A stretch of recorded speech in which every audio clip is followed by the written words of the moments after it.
Hampir 2 tahun lamanya Exotic Farm yang dilakukan oleh seorang mahasiswa jurusan perikanan Universitas Brawijaya ini berproses dalam penelitian guna untuk breeding dalam mensiasati kepunahan dari ekosistem ikan jenis amfibi yang berasal dari daratan Meksiko.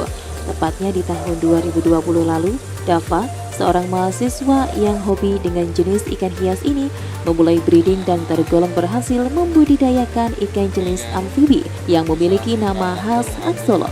Di Jalan Karate nomor 16, Kelurahan Ngaglik, Kota Batu, ia bersama temannya dalam kesehariannya selain kuliah mengisi waktunya untuk mencoba membudidayakan ikan axolotl yang memiliki kerentanan susah hidup dan berkembang di iklim tropis Indonesia. Ikan axolotl ini memiliki kaki dan tanduk layaknya seekor naga. Ia mampu mengembangkan axolotl agar mampu bertahan dan beradaptasi di iklim tropis Indonesia. Ikan yang memiliki bentuk sangat unik ini terancam kepunahannya karena bentuknya yang sekilas seperti naga, namun memiliki bentuk wajah yang tersenyum dan lucu, dan banyak orang menyebutnya dengan nama smiling salamander. Jenis ikan ini memiliki kemampuan meregenerasi hampir seluruh anggota tubuhnya. Hal inilah yang membuat ketertarikan tersendiri untuk diteliti, selain sebagai objek bisnis yang menjanjikan dengan harga yang cukup fantastis. Ikan axolotl ini ternyata sulit untuk hidup di Indonesia dikarenakan parameter dalam proses pemijahannya sangat berbeda dengan kebanyakan ikan pada umumnya. Hal itu disebabkan karena ikan jenis endemik Meksiko ini memiliki habitat di Danau Xochimilco yang memiliki ketinggian 2240 mdpl, sehingga tidak menutup kemungkinan memiliki parameter suhu air yang berbeda. Dari risetnya selama kurang lebih 2 tahun ini, ia berhasil membudidayakan ikan endemik ini dengan baik dan mampu bertahan hidup di Indonesia, serta mampu berproduksi dengan hasil ratusan telur di setiap indukannya. Ia juga berhasil mengembangkan dengan memiliki ketahanan daya hidup yang lebih kuat.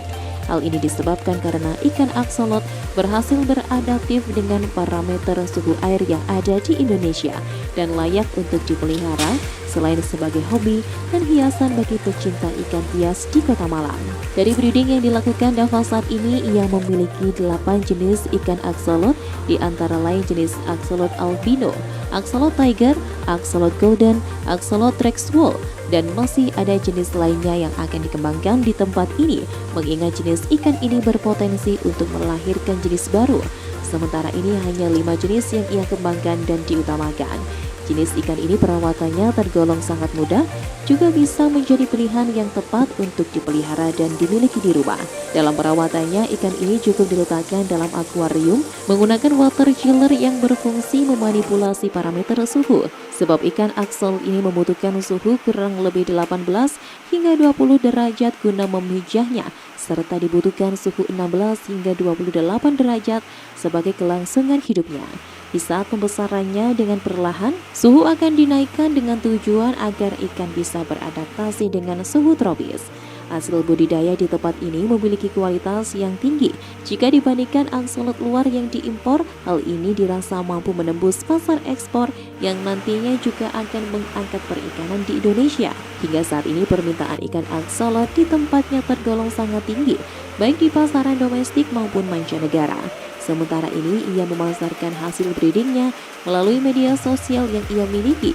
Sementara untuk range harga yang ia jual belikan tergantung jenis dan kualitas dari harga ratusan hingga jutaan rupiah.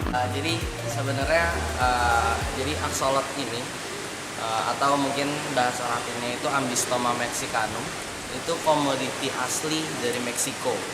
Nah, jadi Exotic Farm sendiri ini mengembangkan axolotl di Indonesia. Jadi mungkin istilahnya salah satu achievement kita itu kita berhasil mendomestikasi axolotl yang tadinya punya habitat asli di Meksiko yang notabene subtropis. Ini kita kembangkan di Indonesia yang punya iklim tropis kayak gitu. Jadi kita berhasil mendomestikasikan komoditi yang tadinya di subtropis jadi kuat di iklim tropis kayak gitu. Ia merasa senang dari hasil jerih payahnya saat ini untuk terus mengembangkan komoditi unik Ambystoma mexicanum ini. Dalam pengembangannya yang tadinya di subtropis jadi lebih kuat di iklim tropis, yang ia lalui dengan proses panjang yang banyak menelan biaya dan waktu. Dari Kota Wisata Batu, Saiful Akbar ATV melaporkan.